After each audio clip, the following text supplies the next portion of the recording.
Okay, let's unpack this. Welcome to the deep dive. This is where we take source material you provide and really pull out the key insights.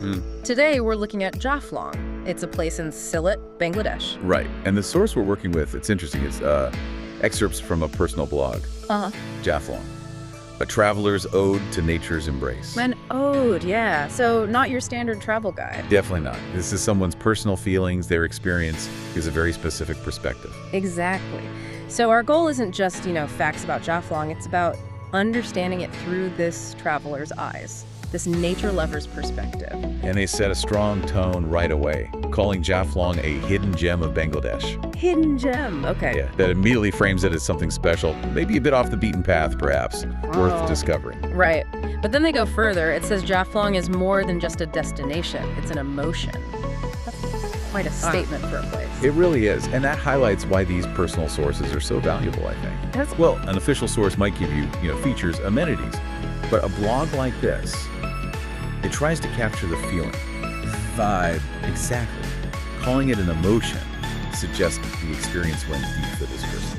It wasn't just about looking at things. It was about how Jaflong made them feel inside. So the real insight isn't just, say, the landscape, but how the place connects with someone emotionally. Precisely.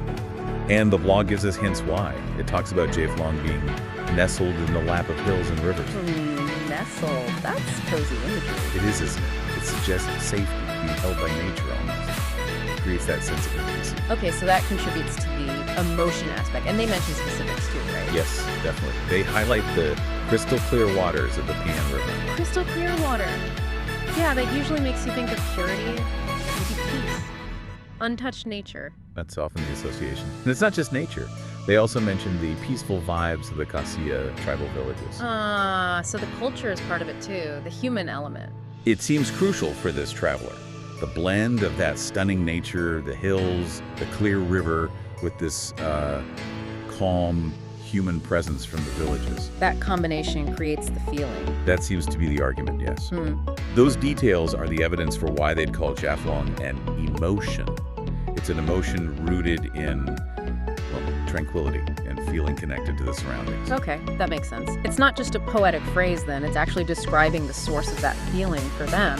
And the author wants to share that. They say they hope their stories help you, the listener, connect with nature, culture, and adventure. Right, they're inviting you to see Jaflong through that emotional lens they've established. So, wrapping up this source's view, Jaflong is this hidden gem deeply tied to both its natural setting and its local culture. And for this traveler, it evokes a powerful sense of peace, an emotion, really, driven by things like the clear Pian River and the quiet Kasia villages. Taking one peaceful journey at a time, as they put it. Exactly, which leaves us, and you, with something to think about, perhaps. What does it mean when a place gets described primarily as an emotion? How does understanding a destination through someone's deep personal connection, like with this hidden gem, shape how you might think about or want to experience it, compared to just, say, reading facts? That's a great question to ponder. How much does the storyteller shape our view of the place? Interesting. All right, that brings us to the end of this deep dive into Jaflong, seen through the heart of a traveler. Thanks for joining us. We'll catch you on the next one.